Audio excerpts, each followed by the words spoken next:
Quando eu era criança, morava apenas com minha mãe em uma antiga casa de fazenda da minha avó, que ficava à beira de uma floresta.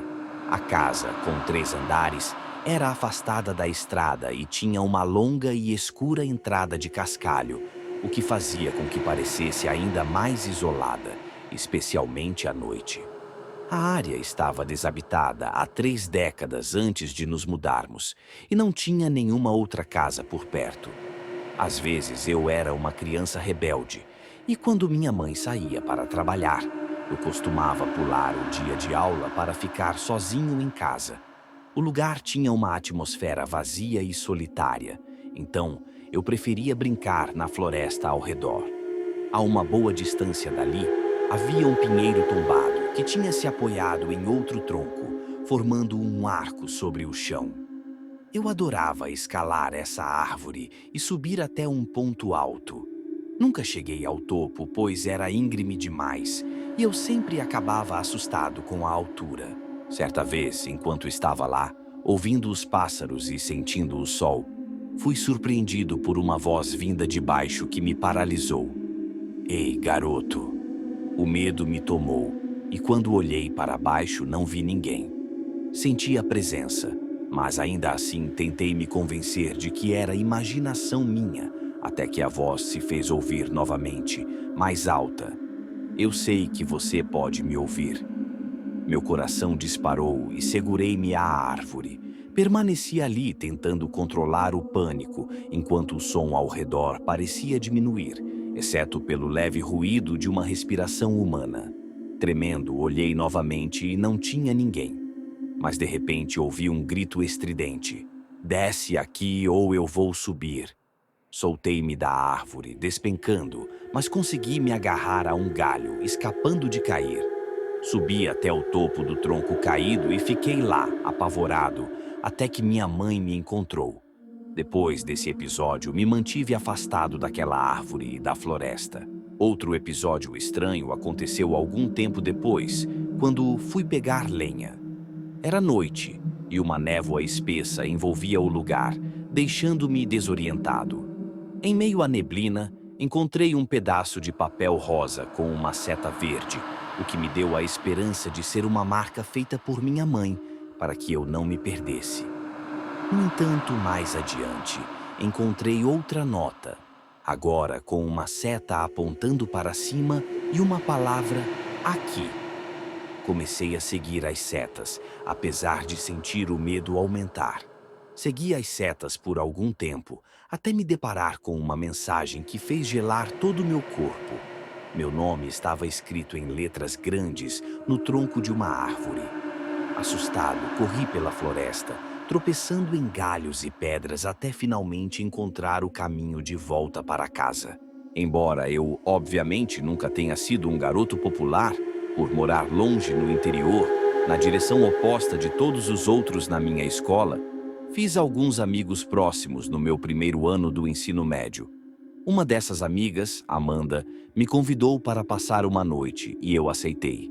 Minha mãe me levou até o lugar. A noite foi divertida, assistimos a um filme de terror e devoramos uma pizza. Minha mãe foi para casa sozinha, onde pretendia escrever um pouco. Ela trabalhava para uma revista naquela época.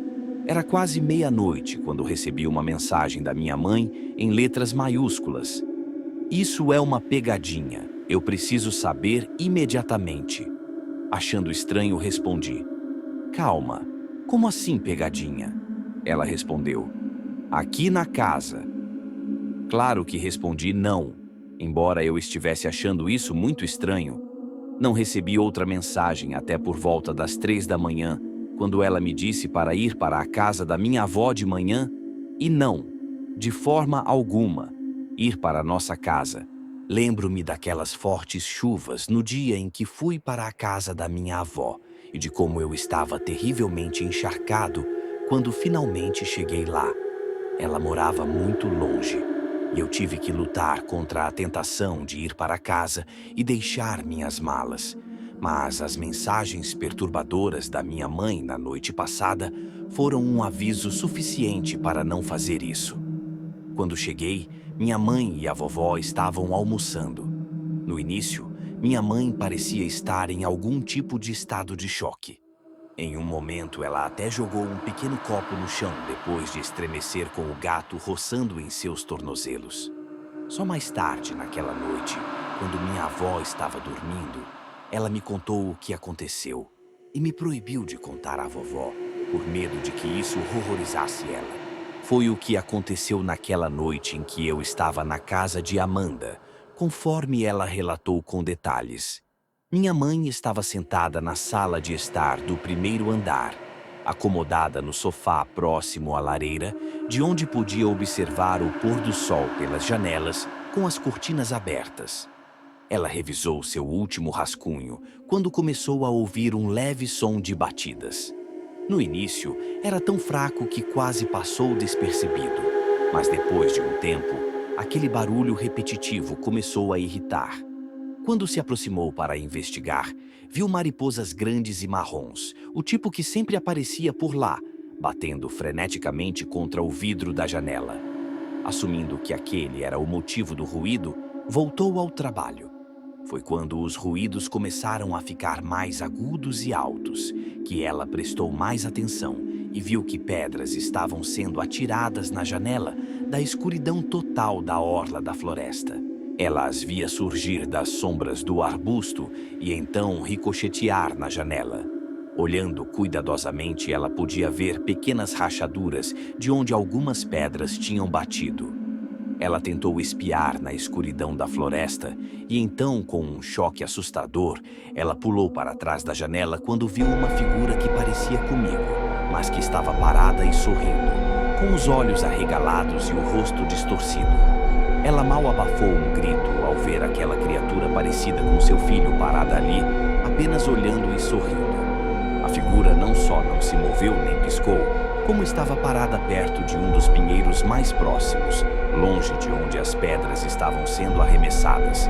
Pensando que tudo isso era algum tipo de brincadeira doentia, daí a mensagem que ela tinha mandado naquela noite, minha mãe gritou meu nome a plenos pulmões, assustada até o fundo da alma. No entanto, em vez de responder, a coisa, que parecia comigo, começou a se mover como se estivesse murmurando palavras silenciosas, muito rápido. De repente, ela virou a cabeça para o lado e parecia estar falando com outra coisa atrás da árvore. Ela podia ver uma forma preta pendurada no outro lado da árvore. O garoto que parecia comigo continuou olhando para minha mãe e fazendo a coisa silenciosa de falar rápido, então se virando e sussurrando para a coisa ao lado dela. Então, de repente, ele apontou direto para minha mãe e começou a rir. Em uma explosão inimaginável de terror, ela imediatamente correu para a porta, apenas para se atrapalhar com a fechadura, enquanto pedras cada vez maiores quebravam as janelas. Ela disse que quando olhou para trás, bem no final, viu duas formas estranhas paradas na janela quebrada do meu quarto, observando enquanto seu carro se afastava cada vez mais da nossa casa. Esta seria a despedida final delas, pois minha mãe nunca mais pisou naquele lugar. Enquanto minha mãe contava essa história, ela começou a chorar. Eu não duvidei dela e ainda não duvido. Só voltei lá uma vez com meu pai, que vejo muito raramente. Ele veio de outro estado para nos ajudar a nos mudar. Minha mãe já tinha encontrado um lugar na cidade e se mudado. Meu pai e eu apenas carregamos sua caminhonete com tudo o que havia sobrado lá dentro.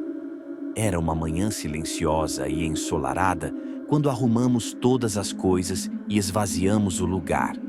Foi apenas um alívio sair de lá. No entanto, há apenas duas coisas que valem a pena mencionar. 1.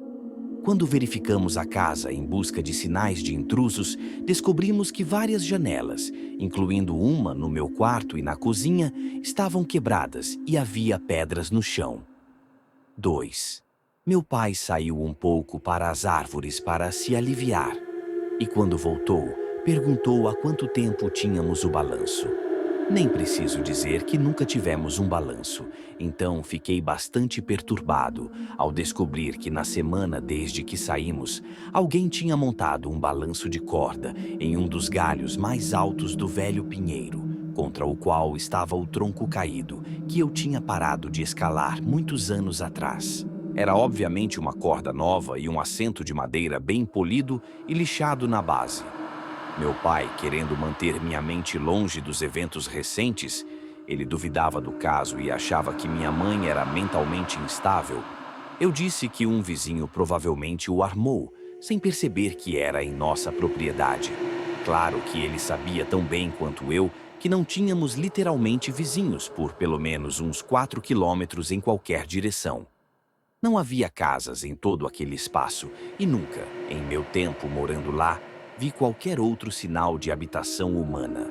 Mas deixei tudo de lado e fiquei satisfeito o suficiente para apenas dizer adeus àquele lugar horrível.